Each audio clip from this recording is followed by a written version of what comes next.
Hello student, welcome back to my YouTube channel home science diaries with Anjali Tiwari. तो I hope आप सभी अच्छे होंगे, मस्त होंगे और पढ़ने में व्यस्त होंगे। तो आइए आप सभी जल्दी से जुड़ जाइए हमारे चैनल से। और आज का टॉपिक ही हमारा बहुत ही इम्पोर्टेंट होने वाला है। तो जुड़ने से पहले चैनल को लाइक कर दीजिए, सब्सक्राइब कर लीजिए और अपने दोस्तों में शेयर कीजिए। सभी लोग जल्दी जल्दी आ जाइए। हम स्टार्ट करेंगे। आज का हमारा टॉपिक होगा सिलाई मशीन। यहाँ से काफ़ी क्वेश्चन पूछे जाते हैं। तो आज का हमारा टॉपिक होगा सिलाई मशीन। क्या है सिलाई मशीन? देखिए, आप लोग सभी लोग घरों पे सबके यहाँ पे होगी, सब लोग सिलाई करते होंगे। अच्छा, यहाँ पे कमेंट बॉक्स में ज़रूर बताइएगा कि कितने लोगों को सिलाई आती है। ठीक है, तो जान लेते हैं पहले इसका इतिहास क्या है। तो सबसे पहले सिलाई मशीन का आविष्कार सन 1790 में थॉमस सेट ने लंदन में किया था। किसने किया था? थॉमस सेट ने लंदन में किया था। कब? 1790 में। फिर इलियास हॉबी ने 1846 में सिलाई मशीन बनाकर सफलता प्राप्त की थी। किसने? इलियास हॉबी ने 1846 में सिलाई मशीन का आविष्कार किया था। जो थॉमस सेट ने बनाया था लंदन में, वो उतना प्रचलन में नहीं आ पाया था, क्योंकि उस टाइम पे लोग इतना नहीं जानते थे, इतने जागरूक नहीं थे कि सिलाई मशीन के बारे में जानते थे। सभी लोग हाथों से सिलाई कर लेते थे, है ना। जैसे घर में दादी नानी वगैरह, तो वो हाथ से ही सिल लिया करती थी कपड़े को। फिर उसके बाद इन्होंने इलियास हॉबी ने 1846 में सिलाई मशीन बनाई। तब यहाँ से शुरुआत की गई सिलाई मशीन की। फिर A.B. विल्सन तथा माइजैक मेरिट सिंगर ने सिलाई मशीन के आविष्कार में जो इलियास हॉबी ने मशीन बनाई थी, उसी में इन्होंने उसका थोड़ा सा रेनोवेशन कर दिया, मतलब कि उसका नया आविष्कार करके अभूतपूर्व सफलता प्राप्त की तथा घर पर वस्त्रों को सिलना आसान बना दिया। इन्हीं के नाम पर सिलाई मशीन का नाम सिंगर और मेरिट रखा गया है। सिंगर नाम की मशीन आती हैं, तो इन्हीं के नाम पर रखी गई थी। किसके नाम पे? A.B. विल्सन तथा माइजैक मेरिट सिंगर के नाम पर। वर्तमान समय में विभिन्न प्रकार की सिलाई मशीन का उपयोग किया जाता है, जो सभी सुविधाओं से परिपूर्ण होती हैं। यानी जो सिलाई मशीन होती हैं वो एकदम से, अब तो इलेक्ट्रॉनिक सिलाई मशीन भी आने लगी है। पहले हाथ से आती थी, फिर पैर से चलाने वाली आई, फिर अब बिजली वाली भी आने लगी। तो 2-3 प्रकार की सिलाई मशीन होती हैं। कितने प्रकार की होती हैं? 3 प्रकार की। 3 प्रकार की सिलाई मशीन होती हैं। हाथ वाली, पैर वाली और इलेक्ट्रॉनिक। ठीक है, आप लोग नोट कर लेना। तो देखिए यहाँ पे आपको क्या है, सिलाई मशीन एक वरदान की तरह है, जिसे कम समय में ढेर सारे वस्त्रों को सिला जा सकता है। यहाँ पे आपको दिखाई दे रहा होगा मशीन में क्या क्या चीज़ें होती हैं। स्ट्रक्चर आप देख सकते हैं, कहाँ पर क्या होता है। तो इसे इन सब के बारे में हम नीचे जानेंगे। Needle plate, pressure bar, bobbin winder, balance wheel, stitches, knee, thread, tension screw, tension disc, throat plate, इन सब के बारे में हम नीचे देखेंगे। तो चलिए यहाँ से शुरुआत करेंगे। हमें सिलाई के विभिन्न कल पुर्जों के बारे में पहले जान लेना जरूरी होता है, ताकि मशीन में धागा फंसने, सुई टूटने, अधूरे टाँके आने, टाँके में लूप बनना, इस प्रकार से गुच्छे जो बनते हैं ना, लूप बनने आदि की स्थिति में स्वतः सही ठीक किया जा सके। इन छोटी मोटी बातों के लिए भागकर मैकेनिक के पास नहीं जाना पड़े। मतलब हमें मशीन चलाने से पहले कम से कम मशीन की इतनी तो जानकारी होनी चाहिए कि कहाँ क्या खराबी है, उसे हम खुद ही ठीक कर सकें, है ना। नहीं तो छोटी छोटी सुई टूट गई, अरे मैकेनिक के पास ले जाओ, ख़राब हो गई मशीन। नहीं, ऐसा नहीं है। इतनी चीज़ें तो हमें खुद ही आनी चाहिए। और फिर हम लोग तो होम साइंस के स्टूडेंट हैं, अगर हम लोगों को इन सब की जानकारी नहीं होगी तो फिर हम दूसरों को कैसे बताएंगे, है ना। तो इसके बारे में जान लेना ज़रूरी है, और इसका रख रखाव और देखभाल भी उत्तम तरीके से किया जाना आवश्यक होता है। तो सिलाई मशीन के विभिन्न पुर्जों की संक्षिप्त विवरण निम्न अनुसार है। शुरुआत करेंगे सबसे पहले इसकी शीर्ष की, यानी हेड। मशीन का ऊपर वाला भाग शीर्ष कहलाता है। जो मशीन का ऊपर वाला भाग होता है ये शीर्ष कहलाता है। ये पूरा भाग शीर्ष होता है। ये पूरा भाग शीर्ष कहलाता है। ठीक है ना। दूसरा होगा तली। शीर्ष के नीचे वाला भाग जिसमें मशीन के आंतरिक पुर्जे एवं शटल रहते हैं बेड कहलाते। जो हमारी मशीन है, सिलाई मशीन, उसके नीचे जो पार्ट होते हैं वो हमारे अंदर के पुर्जों को, और जो शटल इसके अंदर पड़ी हुई रहती है उसमें, उसको हम बेड यानी तली कहते हैं। फिर है हमारा आर्म। आर्म यानी शीर्ष के ऊपर मुड़े हुए भाग को बाहु कहते हैं।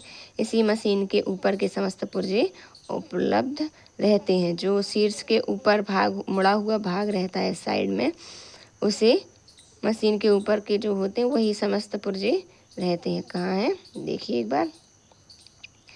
जो मुड़ा हुआ भाग होता है, ये मुड़ा हुआ भाग है, इसके ऊपर ही सारे पुर्जे बने हुए हैं। ठीक है, कुछ समझ में आ रहा होगा।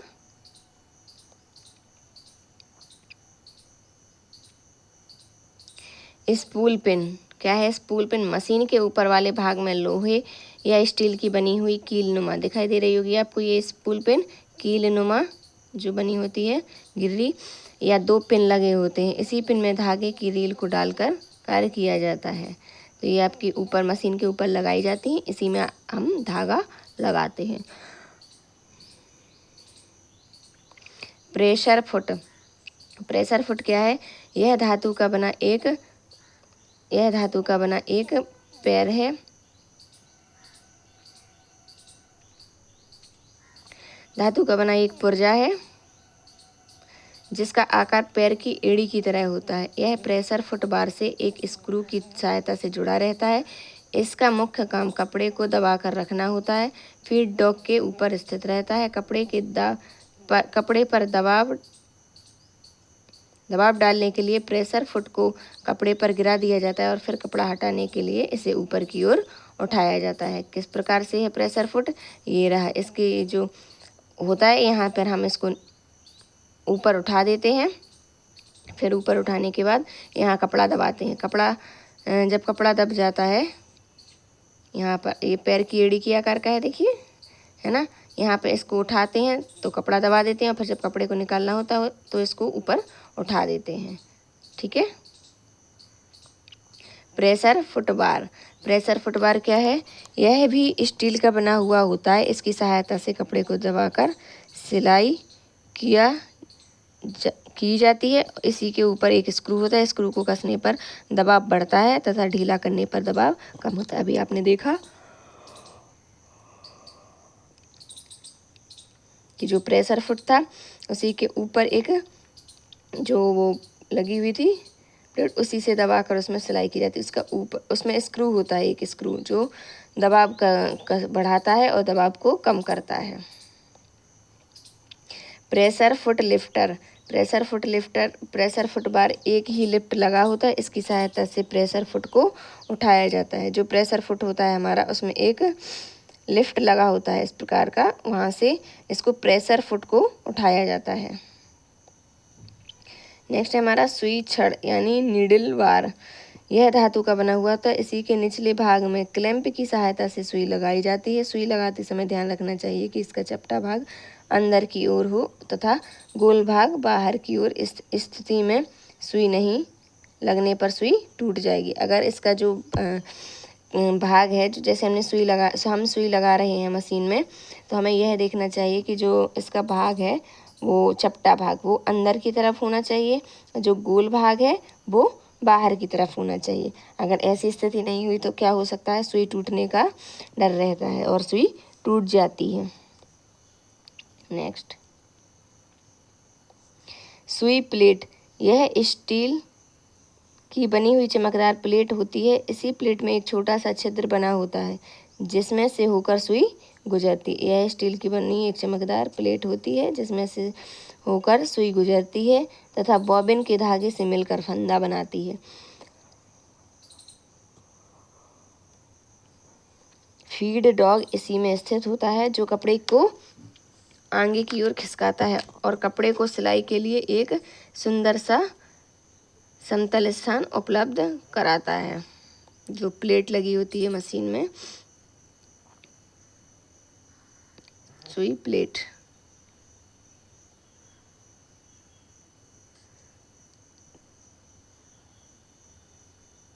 ये रही हमारी सुई प्लेट। एक बार हम देखेंगे सुई प्लेट, ये यहाँ पे लगी हुई है ना, ये यहीं से हम उसमें कपड़े को फंसा देते हैं और फिर सुई लगाते हैं, जिससे सुई को टूटने ना पाए। जो यहाँ पे जो पॉइंट दिया गया है ये सुई का, इसमें हम सुई लगाते हैं। अगर सुई का भाग तो ये गोल जो भाग है वो बाहर निकला हुआ है और जो चपटा भाग है वो अंदर की ओर है, और यहाँ पे हमने सुई लगा दी। अगर ये दोनों भाग सही है तो सुई ठीक से लग जाएगी, नहीं तो सुई टूट जाएगी। ठीक है,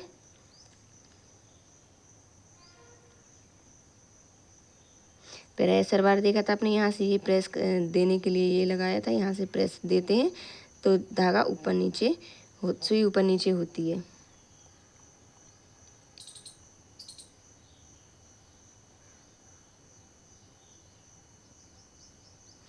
pressure foot screw, pressure foot screw क्या है? प्रेशर फुट बार से प्रेशर फुट को जोड़ने का काम स्क्रू द्वारा किया जाता है। जब मशीन से कढ़ाई करनी होती है तब इस स्क्रू को ढीला करके प्रेशर फुट को हटा लिया जाता है। जब हम कढ़ाई का काम करते हैं तब हम इस स्क्रू को ढीला कर देते हैं, प्रेशर फुट को हटा देते हैं। ठीक है, स्लाइडिंग प्लेट, यह स्टील की बनी एक चमकदार प्लेट होती है जो प्लेट के बाईं ओर लगी रहती है तथा इसी से सटी रहती है। इसे आगे पीछे सरकाया जाता है। यह मशीन में आगे की ओर इस तरह से स्टील की बनी हुई होती है जो बाईं ओर लगी होती है, मतलब कि मशीन के अंदर की तरफ से लगी होती है। इसी से सटी रहती है और इसी को आगे पीछे सरका देते हैं हम और कपड़ा लगाते हैं।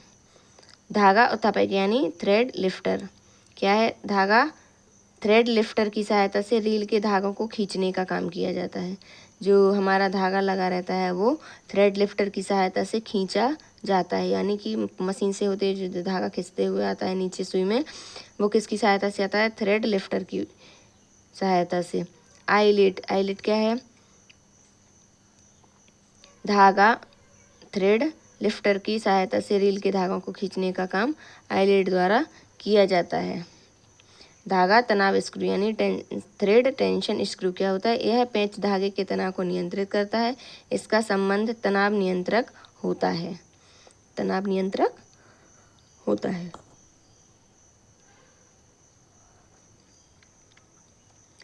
तनाव नियंत्रक स्प्रिंग, क्या है? तनाव नियंत्रक स्प्रिंग, तनाव नियंत्रक तथा तनाव नियंत्रक पेंच के मध्य एक स्प्रिंग होता है जिसकी सहायता से धागे के तनाव को आवश्यकता अनुसार कम या ज़्यादा किया जा सकता है।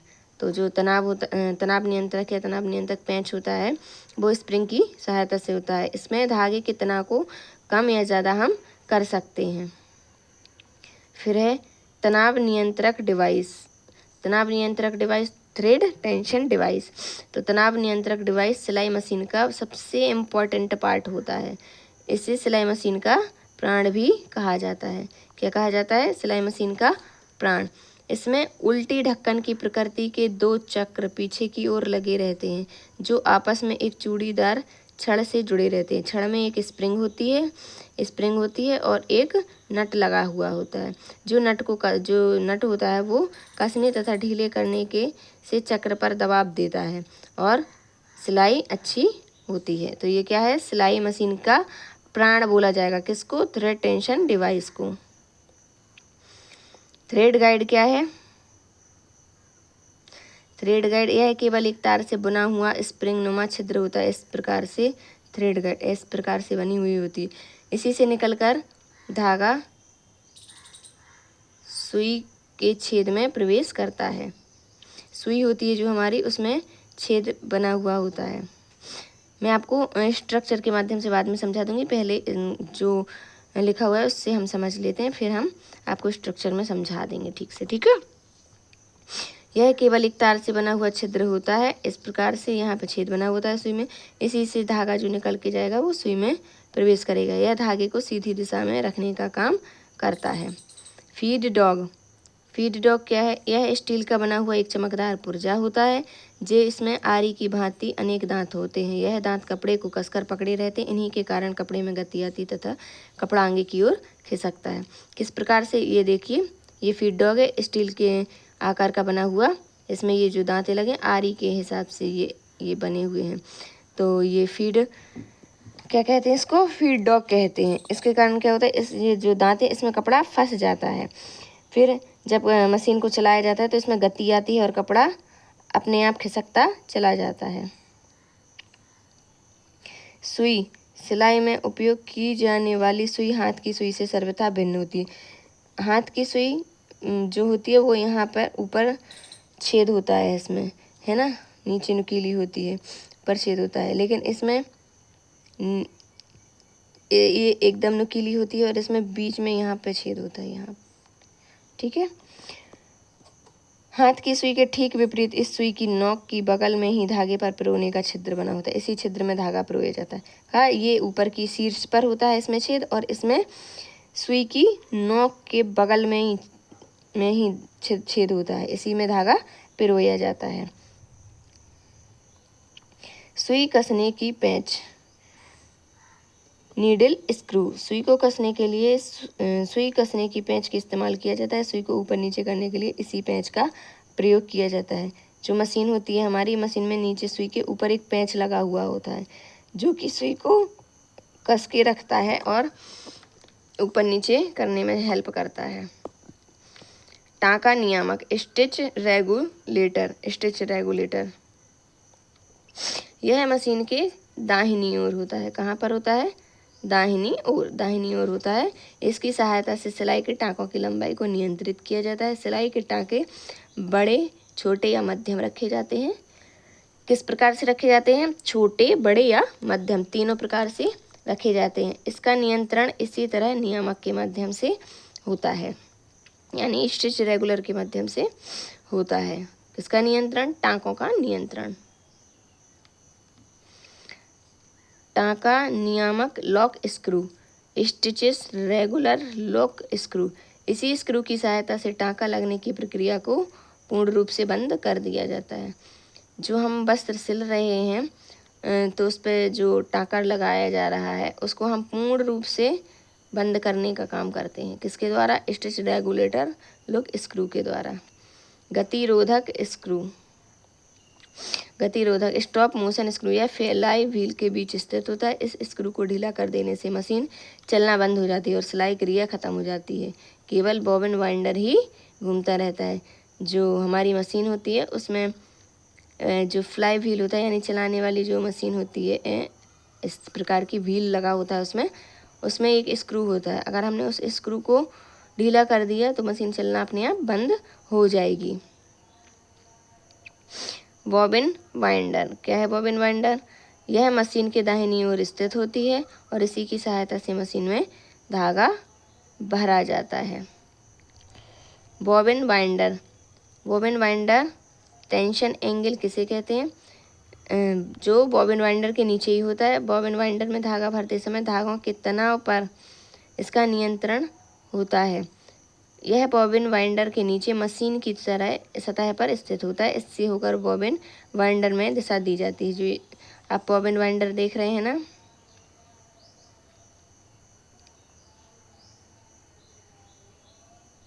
ये है बॉबिन वाइंडर हमारा। तो क्या करते हैं इससे हम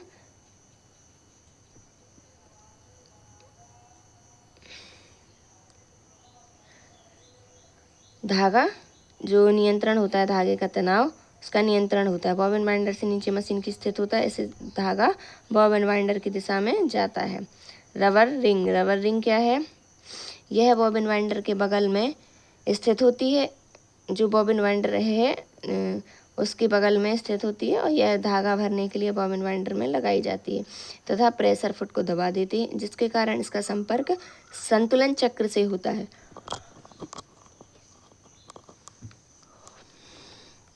और बॉबिन में धागा भरने लगता है। जब हम रबर रिंग का इस्तेमाल करते हैं तो बॉबिन वाइंडर में जो हमने इसको लगाया है उसी के हिसाब से इसका संपर्क संतुलन चक्र से हो जाता है और बॉबिन में धागा भरना शुरू हो जाता है। नेक्स्ट है संतुलन चक्र यानी फ्लाई व्हील। संतुलन चक्र सिलाई मशीन को गति देने एवं चलाने का काम करता है। इसी के चलने से मशीन के सभी पुर्जे चलने लगते हैं तथा सिलाई क्रिया संपन्न होती है। बैलेंस व्हील क्या है? ये है बैलेंस व्हील। ये यहाँ पे हत्था लगा होता है। जब हम इसको चलाते हैं तो पूरी मशीन स्टार्ट हो जाती है और कपड़े का काम जो होता है वो होने लगता है। मशीन के सारे पुर्जे चलने लगते हैं, है ना। जिन लोगों के घर पे होगी उनको तो पता होगा ना कि किस प्रकार से यूज किया जाता है, कहाँ क्या लगा हुआ होता है। हत्था चालक हैंडल ड्राइवर, यह संतुलन चक्र के साथ ही लगा हुआ था। जो बैलेंस व्हील है उसी में लगा हुआ होता है। यह प्रमुख रूप से हाथ वाली सिलाई मशीन में उपस्थित रहता है। इसी की सहायता से मशीन के संतुलन चक्र को घुमाया जाता है। जो हम चक्का घुमाते हैं ना, ये व्हील घुमाते हैं, इसमें एक हैंडल लगा होता है इस प्रकार से। तो इसको जब हम चलाते हैं, बार बार चलाएंगे तो ये चक्का घूमने लगेगा। जब ये घूमेगा तो मशीन के जितने पुर्जे होंगे वो सब चलने लगेंगे। ट्रेडल क्या है? यह पैर वाली मशीन में नीचे की ओर लगा होता है। ये जो पैर वाली मशीन होती है ये उसमें नीचे की ओर लगा होता है। इसे पैरों की सहायता से आगे पीछे करके चलाया जाता है। जब आपने देखा होगा, जब हम पैरों को हिलाते हैं ना, जब हमने पैर को हिलाया तो ये मतलब इस प्रकार की प्लेट सी होती है। हमने पैर जब इस पे पैर रखा होता है, पैर हिलता है तो ये आगे की ओर जाएगी, फिर ये पीछे की ओर जाएगी। तो हमारे पैर मूवमेंट करते हैं और उसी से कपड़े सिलते जाते हैं। बॉबिन केस क्या है? इसमें बॉबिन को अच्छी तरह फंसाया जाता है। इसे मशीन के निचले भाग में फीड डॉग के नीचे अत्यंत सावधानी पूर्वक इसके धागे को ऊपर की ओर खींचा जाता है। ये मशीन में नीचे की तरफ से लगा हुआ होता है बॉबिन केस। इसमें धागा जो रहता है उसको ऊपर खींचा जाता है और इसे मशीन में अच्छी तरह से फिट करना जरूरी होता है। अगर ये मशीन में फिट नहीं होगा तो इससे धागा ऊपर नहीं आएगा, है ना।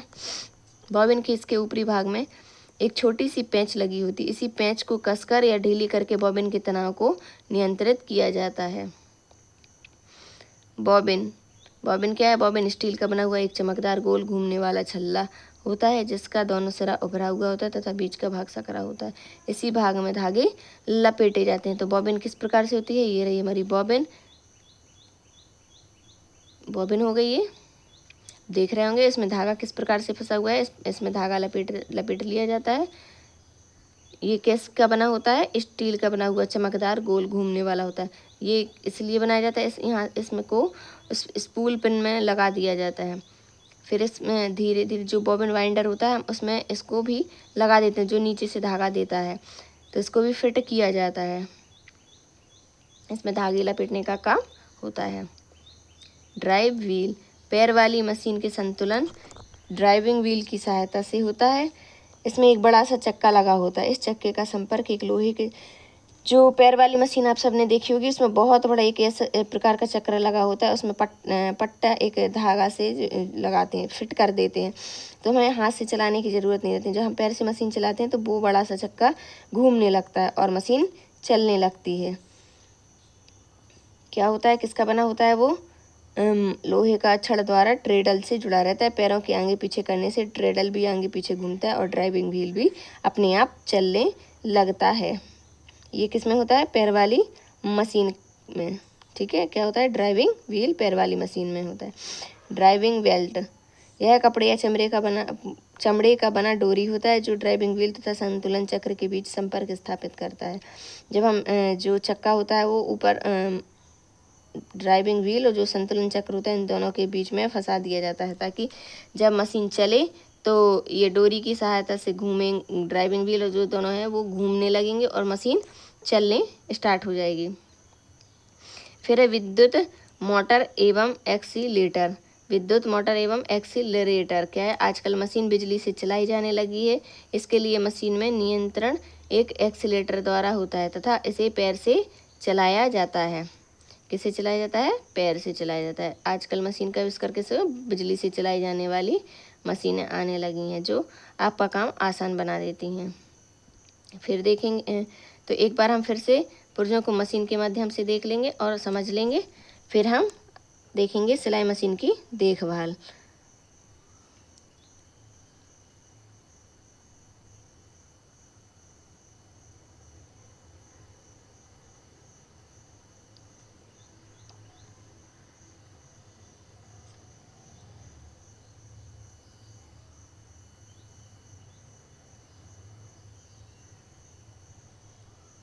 चलिए देखेंगे हम इसमें ध्यान से।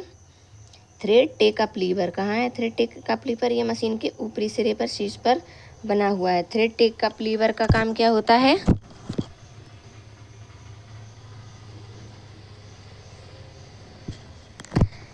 यह तार से बना हुआ एक छेद होता है। इसी से निकलकर जो धागा होता है हमारा वो सुई में प्रवेश करता है और यह धागे को सीधी दिशा में रखता है। यहाँ से सीधा धागा यहाँ से होते हुए यहाँ आएगा और ये धागे को सीधी दिशा में रखेगा। Arm thread guide. Needle plate कहाँ है? नीडल प्लेट का काम क्या होता है? इसका काम होता है ये मतलब धागे को जो प्लेट होती है उसको आगे पीछे घुमा कपड़े को खिसकाने का काम करती है। क्या करती है? कपड़े को खिसकाने का काम करती है। और ये स्लाइड प्लेट होती है। ये स्लाइड प्लेट का काम क्या होता है? स्लाइडिंग प्लेट का काम होता है ये प्लेट के बाईं ओर लगी होती है। देखो ये बाईं ओर लगी हुई है। इसको आगे पीछे खिसकाया जाता है। मतलब जब हम कपड़ा खिसकाते हैं और इसको ऊपर तो आगे पीछे इसको खिसकाने का काम किया जाता है। प्रेशर बार। प्रेशर बार का क्या काम होता है? यह स्टील या धातु का बना हुआ होता है। इसकी सहायता से कपड़े को दबाकर सिलाई किया जाता है। इसके ऊपरी सिरे पर एक स्क्रू होता है जो स्क्रू का दबाव बनाता है। ये स्क्रू लगा हुआ है। जी क्या करता है? दबाव बनाता है। कपड़े को जो ढीला करने का या कसने का काम करता है वो प्रेशर बार करता है। Bobbin winder. बॉबिन वाइंडर का क्या काम होता है?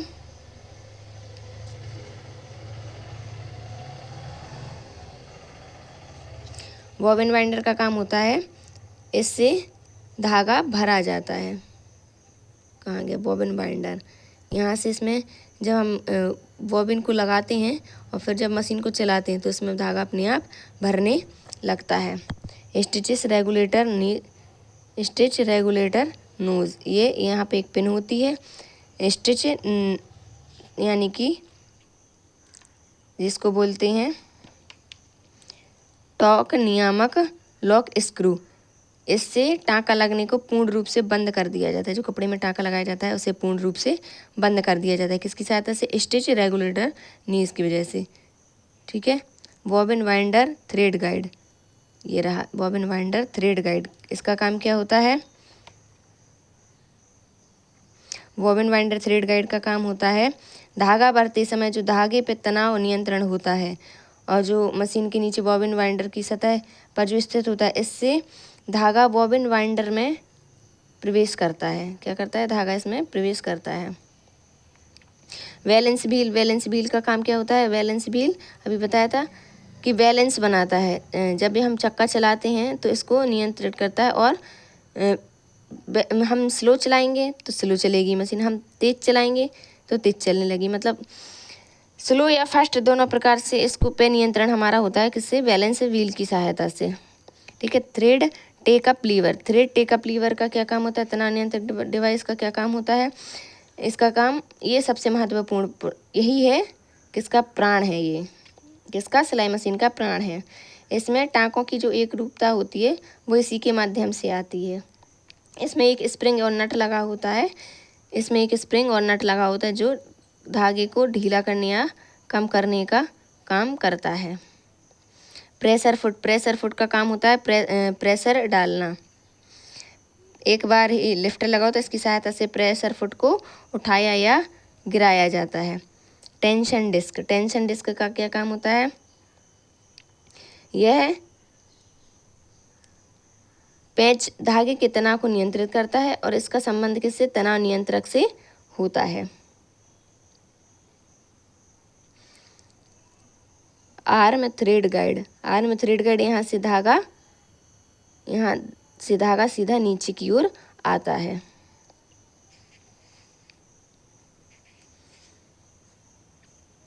तो आई होप आपको इसके माध्यम से समझ में आ गया होगा कि कहाँ किसका क्या काम होता है।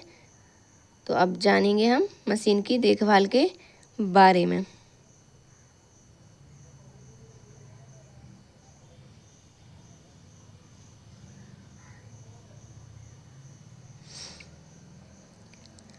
मशीन की देखभाल, केयर ऑफ सुइंग मशीन क्या है? सिलाई मशीन के बाहर एवं भीतरी अनेक गतिशील पुर्जे होते हैं जिनकी साफ सफाई करना और मशीन में तेल डालना बहुत ही आवश्यक होता है। मशीन में लगी जंग, धूल आदि की सही से सफाई करनी चाहिए। जो मशीन को हमें उसमें धूल नहीं लगने देनी चाहिए। उसे हम डेली नहीं तो हफ्ते में तो कम से कम उसको साफ़ करते रहें और तेल डालते रहें ताकि मशीन में जंग ना लगने पाए और जो पुर्जे है वो जाम ना हो, जिससे मशीन सही गति से चलती रहे। मशीन का रख रखाव और देखभाल बहुत ही आवश्यक होता है। तो मशीन की साफ सफाई से संबंधित जुड़ी कुछ बातें देख लेते हैं। सिलाई करने से पहले और बाद में सिलाई मशीन की सफाई कर देनी चाहिए ताकि उसमें जो भी कपड़ा या धागा फंसा हुआ होता है वो आराम से निकल जाए। व्यवहार में लाए गए कपड़ों की सिलाई से पूर्व इन्हें अच्छी तरह धोकर साफ करके सुखा लेना चाहिए। फिर उनका स्टार्च निकाल कर उनकी सफाई कर लेनी चाहिए। जैसे कि लोग जो पड़ोसी होते हैं या हमारे फैमिली के मेंबर होते हैं जो हमें कपड़े देते हैं कि बेटा तुम सिल दो, मतलब दे देते हैं। व्यवहारदारी में नहीं, हम लोग कपड़े ले लेते हैं सिलाई करने के लिए। तो उनसे तो हम पूछ करके, मतलब उनके कपड़े तो हम धो करके और उनका स्टार्च निकाल करके उनकी सफाई करके फिर उनको हम सिलाई कर सकते हैं। लेकिन जो हमारे कस्टमर्स होते हैं, हम उनका कपड़ा तो धुल नहीं सकते ना, तो उसको तो हम ऐसे ही सिलते हैं, है ना। तो दोनों प्रकार से कपड़े, धुले हुए कपड़े ज़्यादा अच्छे से सिलाई देते हैं। मशीन के निचले भाग में जो शटल ड्राइवर होता है, इसके आसपास लगे धूल कणों को हम अच्छी तरह से पोंछकर साफ कर लेंगे। क्या कर लेंगे? जो धूल के कण होते हैं या जो धूल हो जाती है तो अच्छी तरह से उसको पोंछकर साफ कर लेना चाहिए। साफ़ सुथरी मशीन में ही तेल डालना चाहिए। ऐसा नहीं है कि मशीन में धूल हो और आप तेल डाल दें, है ना। तो साफ़ सुथरी मशीन में तेल डालना चाहिए। मशीन को अंधेरे एवं नम स्थान में नहीं रखना चाहिए, इसे सूखे एवं गर्म स्थान में रखना चाहिए। आपके यहाँ सीलन आती है या मतलब कहीं भी ऐसा स्थान है जहाँ पे नमी हो, तो वहाँ पे मशीन को नहीं रखना चाहिए। जैसे जिसके घर पे ऊपर रखने के लिए मेज वगैरह नहीं है, तो आप एक पटरे पर, छोटे छोटे पटरे पर उनको रख दें, ठीक है। और फिर उनको कवर कर दें। पटरे पर रख करके उनको उसको कवर करके रखें। हमेशा मशीन को ढक करके रखना चाहिए। मशीन का जो बॉक्स आता है, हमें मशीन को उसमें ही रख करके उसका कवर बंद कर देना चाहिए। और जिसके यहाँ जैसे नहीं है कवर मशीन है, तो हमेशा कपड़े से ढककर और पटरे पर रख देनी चाहिए ताकि नमी ना पहुँच पाए। मशीन में तेल डालना। मशीन में तेल किस प्रकार से डालेंगे? ऑयलिंग इन सीविंग मशीन। मशीन में तेल डालने से पूर्व इसकी अच्छी तरह से साफ सफाई कर लें। सुई में जो धागा लगा हुआ होता है, तो रील के धागे को और सुई के धागे को बाहर निकाल दें। शटल ड्राइवर से बॉबिन भी हटा दें। फिर मशीन में तेल डालें। मशीन में तेल कहाँ कहाँ पर? निशान एवं छेदों में डालना चाहिए। जो मशीन में जितने भी छेद होंगे उन सभी में तेल डालना चाहिए। तेल डालने के बाद मशीन को 5 से 7 मिनट तक कंटिन्यू चलाना चाहिए। फिर इसे धूप में 7 से 8 घंटे के लिए छोड़ देना चाहिए। जब हम तेल डाल रहे हैं तो हमें उसको देखना चाहिए कि मशीन में तेल अच्छी तरह से पहुंच जाए। इसके लिए हम मशीन को थोड़ी देर चलाएंगे। चलाने के बाद फिर उसे धूप में अच्छी तरह से रख देंगे ताकि जो तेल है वो सूख जाए। कपड़े सिलते टाइम तेल कपड़ों पर ना लगे। मशीन में जंग या जकड़न हो जाए तो उसे छुड़ाने के लिए लिब्रिकेटिंग ऑयल का प्रयोग करें। जब मशीन में, जैसे कि हमने बहुत टाइम से देखभाल नहीं की, साफ सफाई नहीं की और मशीन में जंग लग गई है या मशीन जाम हो गई है, नहीं चल रही है, तो उसका जो मशीन का तेल आता है ना, लिब्रिकेटिंग ऑयल, उसका इस्तेमाल करना चाहिए। इसके माध्यम से मशीन की जंग को साफ किया जा सकता है। सिलाई मशीन संबंधी समस्याएं और कारण और निदान। जैसे सिलाई मशीन की समस्याएं क्या हैं और उनका क्या उपाय है। ऊपर का धागा बार बार टूटे, इसके लिए क्या करना चाहिए? सुई में धागा विधिवत लगाना चाहिए। अच्छी तरीके से धागे को लगाना चाहिए। फिर क्या करेंगे? नीचे का धागा अगर टूट रहा है तो बार बार बॉबिन केस का धागा सही करना चाहिए। क्या करना चाहिए? बॉबिन केस का धागा सही करना चाहिए। मशीन अगर भारी चल रही है तो मशीन के जो निचले पुर्जे, शटल ड्राइवर और जो भी कपड़े रेसे धागे फंसे होते हैं, इसकी वजह से मशीन भारी चलने लगती है। तो मशीन को खोलकर अच्छी तरह से साफ़ कर लेना चाहिए। उसमें 5-6 घंटे के लिए धूप में रख देना चाहिए। फिर मशीन को चलाना सीखें। फिर फीड डॉग को खोलकर उसकी सफाई करें। मशीन के पुर्जों की जंग छुड़ाएं। इस प्रकार से मशीन आराम से चलने लगेगी। सुई बार बार टूट जाती है। सुई बार बार क्यों टूटती है? सुई उल्टी लगी होती है। सुई की जो फिटिंग होती है वो ठीक से नहीं हो पाती है, इसलिए सुई नीचे की पट्टी से, प्लेट से टकराती है, या सुई टेढ़ी लगी होगी, इस वजह से सुई टूटती है। तो इसके लिए क्या करना चाहिए? सुई को सही ढंग से लगाना चाहिए। सुई का जो चपटा हिस्सा होता है वो अंदर की ओर तथा गोल हिस्सा बाहर की ओर होना चाहिए। सुई को सीधा और सही तरीके से संतुलन चक्र में लगा करके फिर चला करके देखें कि सुई किसी चीज़ में टकरा तो नहीं रही है। मशीन से जो कपड़े को सावधानी पूर्वक निकालना चाहिए। जल्दबाजी करने पर भी सुई टूट जाती है। सिलाई करने से पहले सेफ्टी पिन आदि को भी अलग कर देना चाहिए। ठीक है, इससे सुई नहीं टूटेगी। कपड़े के धागे में अगर गुच्छा बन रहा है तो क्या करें? क्यों बनता है कपड़े के धागे में गुच्छा? क्योंकि बॉबिन में धागा ढीला भरा होगा, या तो सुई में धागा ठीक ढंग से नहीं होगा, या फिर रील के धागे का तनाव सही नहीं होगा। तो जो भी प्रॉब्लम होती है उसके लिए हमें बॉबिन में धागा कस करके भरना चाहिए। मशीन में धागे को सही ढंग से पिरोना चाहिए। धागा उत्पादक में उसकी जो रील का जो धागा का तनाव है उसको भी ठीक ढंग से रखना चाहिए। फिर और है असमान बखिया बनना, यानी कि समान रूप से धागे नहीं आ रहे हैं, कुछ छोटे कुछ बड़े, इस प्रकार से धागे आ रहे हैं, तो हमें जो धागे का नंबर है उनको सेट कर लेना चाहिए कपड़े के अनुसार। जैसे पतला कपड़ा है तो कम नंबर, ज़्यादा का है तो मतलब नॉर्मल, मोटे कपड़े के लिए मोटा धागा, पतले कपड़े के लिए पतला या बारीक धागा, इसका चुनाव करना चाहिए। सुई अगर टेढ़ी लगी होगी तो सुई को चेक कर लें टेढ़ी लगी कि नहीं लगी, इससे भी असमान बखी आता है। मशीन की भली भांति सफाई कर लेते हैं। कपड़े के धागे में खिंचाव आता है तो पतले कपड़े में कम नंबर की सुई का प्रयोग किया जाता है। ज़्यादा सही नहीं है, हो सकता है सुई में कोई प्रॉब्लम हो तो सुई को चेंज कर लें। फीड डॉग को साफ़ कर लें जिससे धागा कपड़ा ना फंसे। ठीक है, फिर सिलाई के जो टाँके छूट के आते हैं, कभी कभी ऐसा होता है यहाँ सिलाई हो गई, फिर यहाँ छूट गया, फिर यहाँ सिलाई हो गई, तो उसका भी जो तनाव है उसको सही कर लें स्क्रू की सहायता से।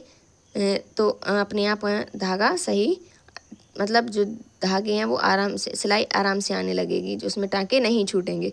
कपड़े आगे नहीं खिसक रहा है, जैसे हमने कपड़ा फंसाया, मशीन में चलाया, कपड़ा आगे नहीं खिसक रहा है, तो इसका में धागे का तनाव सही नहीं होगा। तो धागे का तनाव नियंत्रक की सहायता से सही कर लेंगे। फीड डॉग को भी सही कर लेंगे और फिर ब्रश की सहायता से जो फीड डॉग की दांत हैं उनको साफ़ कर देंगे ताकि उनमें गंदगी ना रहे और कपड़ा धीरे धीरे खिसकने लगे। और दबाव छड़ को अच्छी तरह से बना करके रखा जाता है। फंदे नहीं आ रहे हैं तो फंदे के लिए भी जो बॉबिन में धागा भरा है उसको फिर से भर लेना चाहिए, नई सुई लगा के देख सकते हैं। फीड डॉग को भी ठीक से कर लेंगे और तनाव नियंत्रक जो स्क्रू होता है उसको भी जो तनाव दिया जाता है उसको भी कम या ज़्यादा करके देख लें, जिससे मशीन ठीक ढंग से चलने लगे और कपड़े पर सिलाई अच्छी तरीके से आने लगे। तो ये थी हमारी आज की क्लास सिलाई मशीन से संबंधित। आई होप आप सबको पसंद आई होगी। तो मैंने आपको चित्र के माध्यम से और काफ़ी जितना मुझे पता था मैंने उस हिसाब से आपको समझाने की कोशिश की है। तो आई होप आपको क्लास पसंद आई होगी। तो क्लास अगर आपको पसंद आई है तो प्लीज़ एक बार मेरे चैनल को सब्सक्राइब करना और एक बार वीडियो को अच्छे से देखना, तभी आपको समझ में आएगा, और अपने दोस्तों में भी शेयर करना। तब तक के लिए धन्यवाद, नमस्कार।